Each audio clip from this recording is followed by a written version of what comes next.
Sustainability is an awkward conversation for some people. For me, sustainability isn't a question. It's not something that I can even sort of explain as something that needs to be important. It's a way of life. It's something that we have to embrace now. There's no way we can ignore that anymore. And sustainability for me is not about recycling bins. Sustainability is about a way of thinking, about an attitude to the world, about whether we want to damage the planet, whether we want to be part of it, how we consider ourselves and think about ourselves on the planet. So as an anthropologist, that's a no-brainer, and should be for my students. And that's what I want them to start thinking about. Not that they're separate from this planet, not that they're here to sort of use it for their own ends, but they're part of a bigger matrix of happenings, a whole kind of event called life, in which they are custodians and they need to think carefully about their actions, about how they behave, about what they do. So since 2011, I've been the Programme Director for Anthropology, and since that point I've been working quite hard to update the courses, get them in line with what I think is relevant with our university mission statements, with notions of sustainability and with the EASFDs. But also I've updated the current and existent programmes, and part of that has been to support the lecturers to think differently about what they're teaching and think differently about how they measure our students. So we've brought a raft of new assessment methods into the curriculum, which means we're doing all sorts of wonderful new things, not just relying on a traditional essay-based method.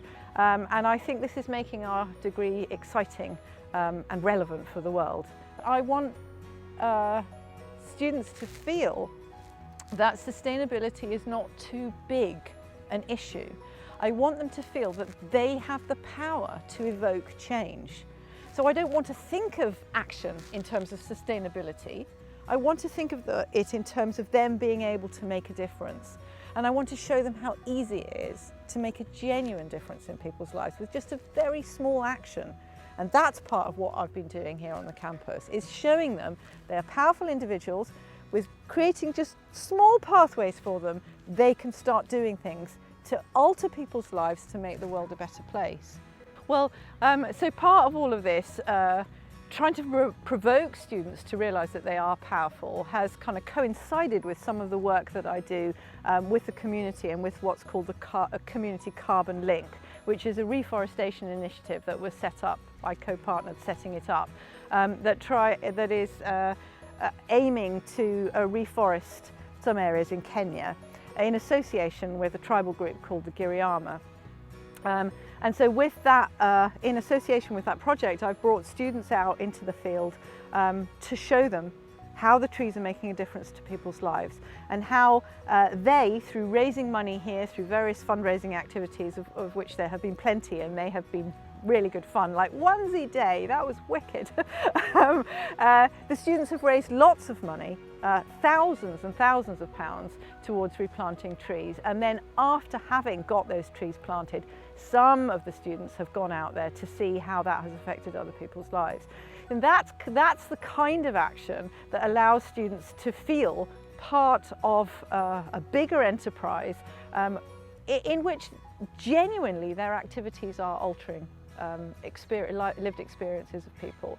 And for some people that's incredibly profound. Not only does that mean that they recognise that they're powerful, but they also have the confidence to go on and create their own actions in the future. And those are the kind of graduates I want.